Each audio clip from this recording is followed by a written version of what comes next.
What's going on, everybody, and welcome back to the Locked On Pirates podcast. I am, of course, your host, Ethan Smith, who does the most. I hope you all phenomenal day so far. It is Thursday, November 18th of the year 2021. I, again, am, of course, your host, Ethan Smith of the Locked On Pirates podcast here, part of the Locked On Podcast Network. Thank you all so much, of course, for making me your first listen of the day every single day here on Locked On. I am having a wonderful day. I hope you all are also having a wonderful day today as we are nearing the weekend. The Pirates are in the news a little bit. There's a rumor mill going around that the Yankees are not going after a top shortstop in free agency this year. So could they be eyeing one in the Pirates organization? We'll talk about that. We're also going to grade every single trade that Ben Cherington has made so far as general manager of the Pittsburgh Pirates here on the podcast today. Of course, you can follow me on Twitter at MVP_Ethan. You can also follow the podcast on Twitter at Locked On Pirates. You can find this podcast on Spotify, Odyssey, Apple Podcasts, and of course YouTube. If you want to come see my beautiful face every single day, come on YouTube and have a good time. With all that said, guys, thank you so much for making me your first listen of the day every single day, even if the episode comes out in the mid-afternoon. You guys are all awesome for always tuning in. Thank you so much. And with that said, let's get right into today's episode.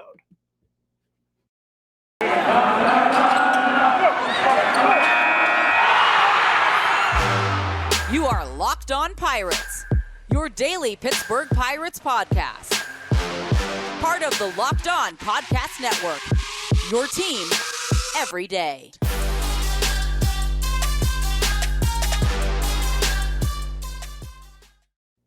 And, of course, again, the music chimes in. You already know I come back. I am, of course, your host, Ethan Smith of the Locked On Pirates podcast. Hope you all are having a phenomenal Thursday, as I am here down in Savannah. The weather is really nice. I hope the weather is nice in Pittsburgh as well. Got a lot of stuff going on today for the Pittsburgh Pirates. They are finally in the rumor mill, and Kevin Newman could potentially be on the Yankees' radar. Now, Twitter has been talking about this abound a lot over the last couple of days. Kevin Newman, of course, did not have the greatest season at the plate, but as you can see if you're on YouTube, he was a finalist for a Gold Glove at shortstop this season, losing out to Brandon Crawford of the San Francisco Giants and Paul DeJong over there as well. And realistically, we're only going to touch on this a little bit just because it's only a rumor as of right now. Kevin Newman to the Yankees would be a very interesting deal. Of course, we're going to get into some trades the Pirates have made with the Yankees already between Ben Cherington and the powerhouse up there in the Bronx. I mean, if the Pirates can get something back from the Yankees for Kevin Newman, I think it definitely opens up the door for guys like Tucupita Marcano and Diego Castillo to really get a real shot at the shortstop position when the 2022 season pops around. We've already seen O'Neal Cruz debut over there as well. It just depends on where they're going to put him in the field and what they decide to do. We'll see if it's actually a real thing or not. I mean, Kevin Newman, not the greatest player in the world, but he gives you a very good defensive element, something the Yankees probably need. Their defense, from what I saw in the games that I did watch, was not entirely great. And maybe you get something back out of Kevin Newman's bat if they do trade for him. It's kind of like a high-risk kind of move, though, especially if you do bring him in. They already said that they don't want to go after Correa. They don't want to go after Corey Seager. They don't want to go after any of the big shortstops. They would rather send their money elsewhere. So maybe a Kevin Newman trade to the Yankees is on the docket. We'll see. Of course, here at Locked On Pirates, whenever a trade does happen, if it does happen, we will be right on top of it. I do expect Ben Cherington to make at least one or two trades this offseason. He's been pretty quiet so far. Pirates have been pretty quiet. A lot of teams have actually been pretty quiet thus far. That could be due to the CBA and everything with all that going on as well. So we're going to be covering everything going on with the Kevin Newman move. Maybe he goes to the Yankees. Maybe he stays put. Either way, we will see what happens. But today's episode is primarily going to be about grading the trades that Ben Cherington has made since he became manager or general manager of the Pittsburgh Pirates just a few years ago. Lately, he's really talked about enjoying the rebuild. He enjoys what's going on with it. He's really enjoying the challenge that comes with it of basically rebuilding a small market team, and he's having a lot of fun. And I think he's had a lot of fun with these trades as well. He's virtually changed this entire top 30 prospect pool and the entire prospect pool as a whole. And it really makes it really fun because he's basically constructing his own team from the ground up. So that's really what we like to see here. And we're going to go ahead and grade a lot of these trades. I've been here for all of these trades, which is very fun. And trade one, of course, is Josh Bell. Josh Bell, of course, was a staple here in Pittsburgh for a hot minute. He had that all-star season in 2019, kind of fell off after that. Pirates decided to trade him in 2020 after a rough 2020 to the Washington Nationals. Of course, the Pirates received Eddie Yean and Will Crowe in this deal. I have it graded as a C+. Now, grading things kind of a little tough sometimes because it's all kind of fluid. You don't really know. Maybe Will Crowe comes out next year and looks like one of the best pitchers in baseball. But as of right now, Will Crowe did not have the greatest season as a Pittsburgh Pirate. He was kind of what you expected to see in terms of what the Pirates saw in him. And there's nothing wrong with that at all. Like, don't get me wrong. I don't want to say like he was absolutely terrible or anything. He really wasn't. He showed some flashes, but really the biggest part of this trade was getting Eddie Yean, who plenty of managers across all of baseball and scouts and prospect evaluators have said that Eddie Yean is a project, but he's a project worth taking. We'll see what happens with him over the next couple of years, how the Pirates plan to use him and utilize his skill sets. Of course, he has a phenomenal fastball. We've seen that talked about before. A bunch of other things about Eddie Yean and Will Crowe as well. Will Crowe, we'll see how he fits into the rotation as well with guys like Quinn Priester, Carmen Mlodzinski, and a lot of these other names coming up soon, like Roansy Contreras, who we will also talk about here shortly. But Will Crowe, again, I don't think he was the big prize of this trade. I think it'll be Eddie Yean. So if Eddie Yean really turns out to be a really very good player here for the Pittsburgh Pirates in the future, in a couple of years, this grade could easily go up. Josh Bell, he had an up and down season in Washington. I don't think it was really expected of him to have like a superstar season. They just really needed to fill a void at first base and filled it with the Pirates in Josh Bell. So again, this is actually going to be tied for my lowest grade of any of these trades. Most of these trades I really liked, actually. And there's specific reasons as to why I like them, and we'll get into that when I go over them. But this trade here, as of right now, I'm grading it as a C+. C's get degrees, of course. It's always fun to have like stuff like that talked about all the time. Maybe Eddie Yean turns out to be the real deal. We'll see. He's definitely a project. He's a project that's going to take a while. We already know that. But Will Crowe, on the other hand, we'll see if he can improve off of a struggling 2021 into 2022 and see if he can really turn into the real deal. Now, one of my favorite trades, trade number 2 here, was made with Joe Musgrove to the San Diego Padres. This was one of my favorite trades that the Pirates made, purely because you got to see a player from this trade immediately step into the bullpen and make a real impact in Pittsburgh, and that was Dave Bednar. Of course, if you see on the bottom of the screen on YouTube, and I will, of course, tell you for all of my audio listeners, Pirates received Hudson Head, Dave Bednar, Omar Cruz, Drake Fellows, and Endy Rodriguez. If you also remember, this was a 3-team trade that ended up happening. And the Pirates, I think, did very good here. I graded this as an A-. Dave Bednar received Rookie of the Year votes. He at least received a vote, I believe, actually. It was just one vote. But it was nice to see that. Hudson Head, again, another project in the outfield that the Pirates could really see turn into something here in the near future. And Omar Cruz, Drake Fellows, Endy Rodriguez, those guys are kind of lower prospects on the end of the pool. It's really nice to see them come along. We'll see how that works. Hudson Head, I think it's going to be a while before you really see him come into the mold of being a starting outfielder in the major leagues. Omar Cruz, there's been a lot of talk about him jumping through the farm system. He's done a very good job down there as well, climbing the system. Drake Fellows and Endy Rodriguez. Endy Rodriguez, of course, was really added to this deal to help with the catching depth in the system behind Jacob Stallings. Of course, that was also helped by Henry Davis. And then another trade that I'll get into, actually 2 trades that I'll get into later in the episode. But this was just one of my favorite trades just because, Joe Musgrove, it kind of worked out for both sides. Joe Musgrove heads over to of course, San Diego, where he was from. Sorry, I had a little brain fart. And then, of course, we get Dave Bednar, Pittsburgh native. He comes in. Of course, he plays Renegade every time he comes out. After another trade that we'll get into here later, Dave Bednar ended up being the closer. I think he's the closer of the future here in Pittsburgh. I think he's going to do a phenomenal job at that. Again, and if Hudson Head, Omar Cruz, and Endy Rodriguez and Drake Fellows maybe turn out to be something, or even one or two of them turn out to be something, this trade could go down as one of the better trades that got the Pirates into contention and brought them a nice closer in Dave Bednar. So I really enjoyed this trade as well. This was another good one. It was early on in the process of when I was first on the podcast, so it was nice to see the Pirates and Ben Cherington make a good trade here on that front. And then Jameson Taillon would be traded after that. And this is my highest graded trade so far. This will also be tied for first on the highest grade with an A. Jameson Taillon was traded to the Yankees, of course. This was probably the deal where, I mean, all four of the players involved in this deal, like prospect-wise, we've already seen two of them debut in Pittsburgh. The other two have a real shot to debut in 2022. Those guys, of course, are Miguel Yajure, who struggled with injury this year, but when he was there, he looked very solid. He didn't look like anything that you would write home to your mom about or anything, but he looked very solid. I liked what I saw from Miguel Yajure this year. I'm very excited to see him healthy in 2022 and make a real impact in the rotation. I think he deserves a spot in that 5 or 6 man rotation, no doubt. Of course, we saw Roansy Contreras debut.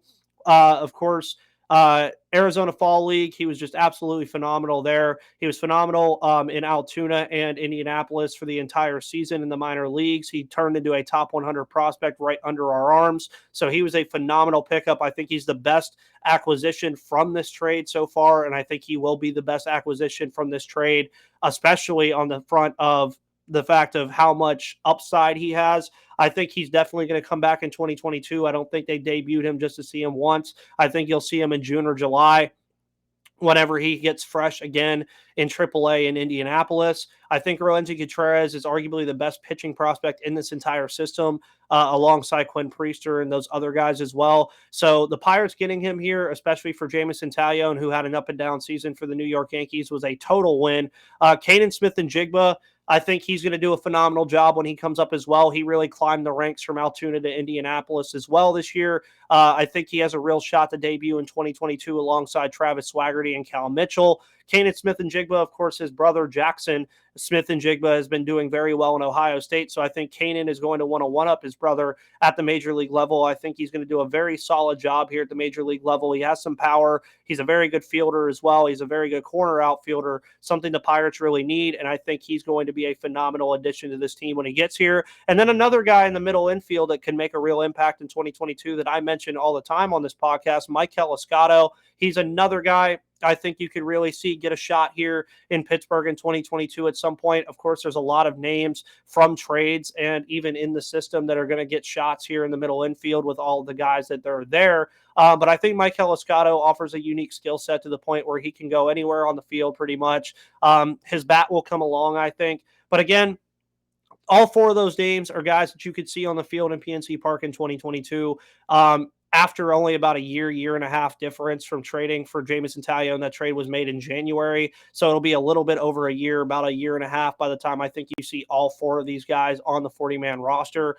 And I just think that Ben Cherington did a phenomenal job on this trade. I don't think he could have did any better, and I think this was easily the best trade they made with the Yankees, but it's not the only one that they made with the Yankees. We'll get into the second one later, but before we get into the rest of these wonderful trades that Ben Cherington made here with all of these other teams, I want to let you know about betonline.ag. Betonline.ag, of course, is back and better than ever for the NFL and basketball season. They have a new web interface for the start of the basketball season and more props, odds, and lines than ever before. BetOnline remains your number one spot for all the basketball and football action this season. Head to our new updated desktop or mobile website to sign up today and receive your 50% welcome bonus on your first deposit. Just make sure you use the promo code Locked On to receive that bonus, meaning if you put $100 in your account on your first deposit, they will give you $50 of free money to bet on any sports that you would like to, from basketball, football, NHL, boxing, and UFC,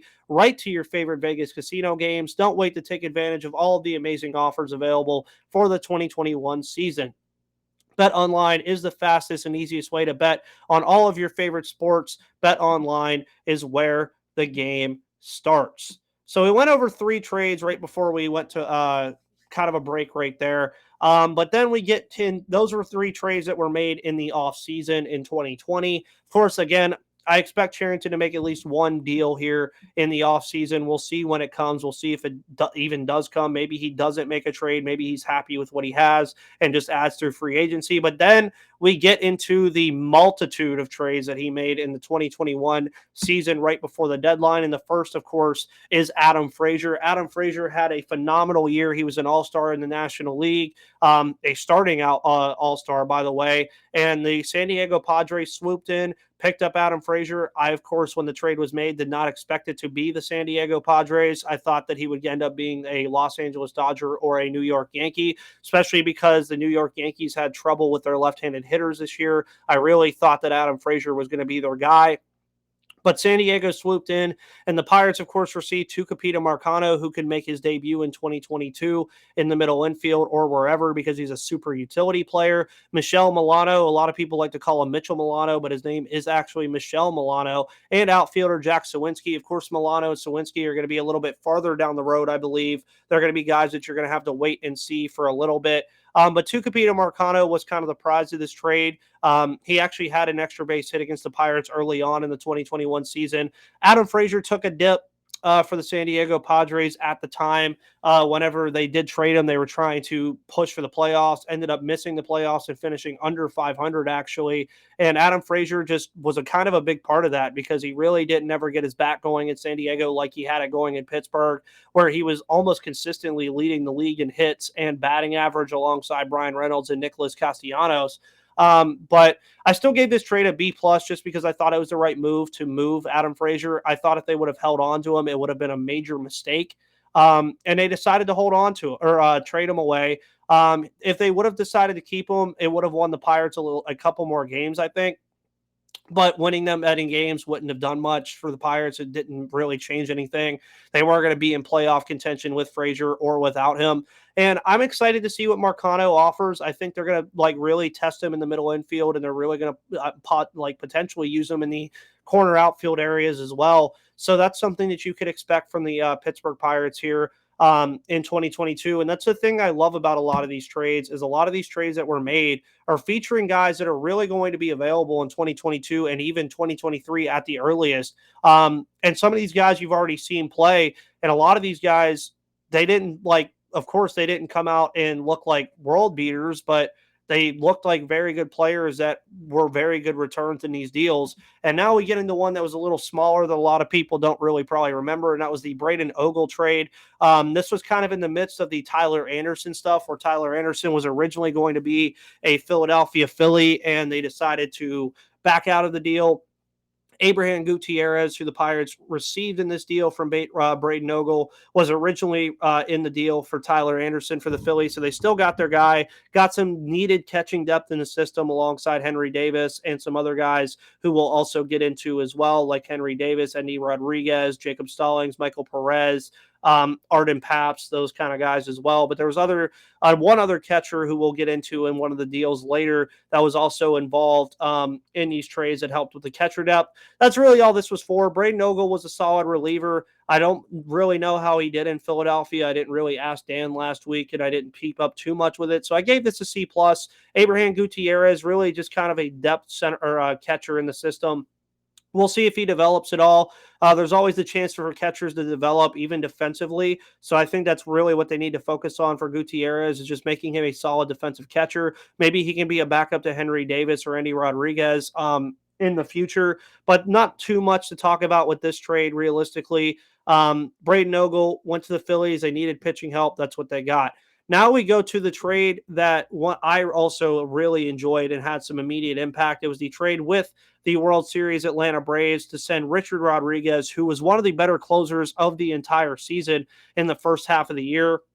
Richard Rodriguez, of course, phenomenal with the Pittsburgh Pirates, but a lot like Adam Frazier, he kind of fell off a little bit for the Atlanta Braves and wasn't even on the World Series and playoff roster. But the Pirates received Ricky DeVito and, of course, starting pitcher Bryce Wilson. Bryce Wilson is one of my favorite pitchers on the staff right now. I think he has a lot of potential. He's a very young pitcher. I think he's going to have a lot of potential to grow in the Pittsburgh Pirates system. He's going to have a lot of freedom to grow in the Pittsburgh Pirates system. So I graded this one out at a B. If Bryce Wilson really grows into the pitcher I think he can grow into, or spotting the zone, limiting walks, and getting strikeouts, he is a lot of a contact-based pitcher, but I do think if he can get the strikeouts up a little bit, he can really make a problem for opposing hitters in Pittsburgh. So again, I graded this a B. If Bryce Wilson does turn into the pitcher I believe he can turn into, though, I think I could move this up to a B+. I don't think it's A worthy. Ricky DeVito, again, kind of just a stash guy, kind of a little sprinkle on top of getting Bryce Wilson from the Atlanta Braves. And again, Richard Rodriguez, the deal made sense. The Pirates were never going to pay him. He was a closer that just didn't need to really be in Pittsburgh, just because of the honest truth here. The Pirates were not in the need for a closer when they weren't winning many games. It's really different if you're winning games and you actually need a very good closer. But if you're not really in the position to win games in the top of the ninth or the bottom of the ninth, having a elite closer is not very important. But Dave Bednar, of course, stepped into that role and did a very solid job with everything that he did.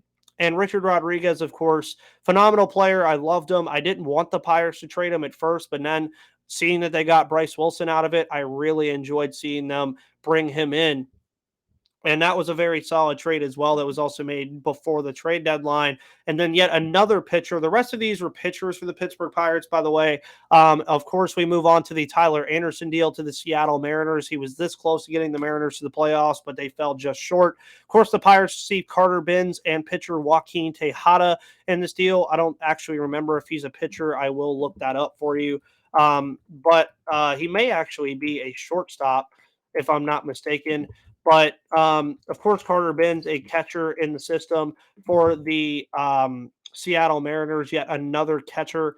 And, of course, Joaquin Tejada is a pitcher. He had a 1-1 record, 4.4 ERA in 10 games and 8 starts. So nice to see that from him. Carter Benz, of course, yet another catching depth option for the Pittsburgh Pirates to have here in the future. Of course, Tyler Anderson was originally going to be a Philadelphia Philly. That went through a bunch of stuff. I remember being on with Sully on Locked on MLB, going through that entire tirade of what was ever going on. And then, of course, the Seattle Mariners. Sorry, I had another brain fart. I'm having a lot of brain farts today, guys, if you haven't noticed. But then, of course, I believe the Seattle Mariners trade was made at like 2 a.m. and I was still awake, and it was pretty funny because I was like in the midst of recording the thing with Sully. I was in the midst of that, and then the trade was made, so we immediately switched to talking about it. But we'll see what we get out of Carter Benz. I've heard his bat is very good. His defense kind of lacks a little bit, so hopefully that comes up. And then Tejada, a lot of the pitchers, we've seen pitchers do very well in the system over the past year or so. So I'm very excited to see what the Pirates get out of these two guys as well. But again, this was another trade where the reason I'm grading it a B, if they didn't trade Tyler Anderson, it would have been a major mistake because he would have just went to free agency this year. So they at least got something for the guy, and I expect them to fully do something like that again with a veteran pitcher in free agency this year, where they maybe sign a 1 or 2 year deal and bring that kind of guy in. Now we move on to yet another A-grade trade that I have, and that was Clay Holmes to the New York Yankees. Clay Holmes, of course, was a solid reliever for the Pittsburgh Pirates, ended up being a pretty solid reliever for the New York Yankees, but it really matters about what the Pirates got back in terms of this trade. They received Hoy Park, who we got to see play a lot.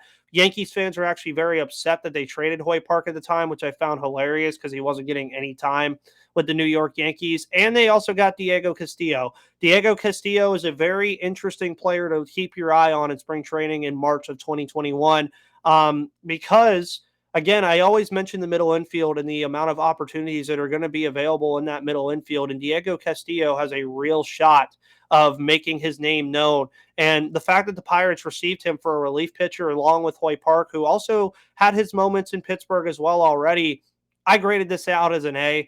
This trade was phenomenal for me. Clay Holmes, it ended up working for the Yankees. It really, I think, will end up working for the Pirates. I think Castillo has a real shot to be a phenomenal second baseman or shortstop here in Pittsburgh, even as far early as 2022, maybe even opening day, depending on how he plays in spring training. Hoy Park, of course, I think he'll start the year in AAA, but he also is a phenomenal depth infielder at the major league level. He can bring in some contact for you. I just think he's purely a second baseman. I don't think he has the arm or the wingspan and length to play shortstop, but if he's a phenomenal second baseman, this trade will work out phenomenally for both teams. And then the final trade of today's episode is Austin Davis. Graded this out at a B-. This was a player swap with the Boston Red Sox, who sent Michael Chavis to the Pittsburgh Pirates, who is actually a former draft pick of Ben Cherington's. And Michael Chavis, of course, a lot of people scrambled and wanted him to be on the roster immediately. Spent some of his time in AAA, eventually came up, did some decent things, did some, it was just kind of decent. I like Michael Chavis as a player. I liked him in Boston. He had some moments in Boston as well, but it was kind of his time to go, kind of like the Andrew Benintendi situation for the Boston Red Sox. We'll see what Michael Chavis can be. He's kind of a veteran in a way. He's still pretty young, but he's still kind of a veteran for a lot of these young guys in the middle infield. I think he's somebody to look up to. Austin Davis, of course, not really sure how he did in Boston. I think he did okay. I think he was also on their playoff roster as well. But a lot of people, including Gary, who we have on every Monday, really liked Austin Davis. So seeing him go was kind of tough for some people. But again, relief pitchers have a market around the trade deadline. And you saw what the Pirates did by getting Hoy Park, Diego Castillo, Michael Chavis, Abraham Gutierrez, for relief pitchers that were really just not really needed here in Pittsburgh. And building a relief pitching core is definitely kind of difficult. It happens, but the Pirates, I mean, you look at all the players they acquired in these trades, and Ben Cherington, I think, has done a phenomenal job. I think people really need to trust him. I think he really is meaning the best for the Pittsburgh Pirates and the city and this organization and its players. I think he's really excited for the years to come to see what his projects have turned into. And with that said, guys, I hope you enjoyed today's episode, kind of going down memory lane a little bit with these trades. I am, of course, your host, Ethan Smith of the Locked On Pirates podcast here at the Locked On Podcast Network. You can follow me on Twitter at MVP_Ethan. You can also follow this podcast on Twitter at Locked On Pirates. You can find it on Apple Podcasts, Spotify, Odyssey, Google Play, and of course YouTube, Monday through Friday until otherwise notified. We are going to be covering everything Pirates all the time here at Locked On Pirates, 24/7, always on Twitter. Make sure you comment, follow, subscribe on all the channels that you can. When we come back to you tomorrow, of course, we will be joined by Adam Bittner talking about the Kevin Newman rumors and anything else going on in the world of the Pittsburgh Pirates. Until then, guys, thank you so much. Make sure you go check out your boy Q and the guys over there at Locked On Bets. They've been on fire if you want to go win some money. Thank you guys all for listening, as you always do. I am, of course, your host, Ethan Smith, and until next time, I will see you on the flip side.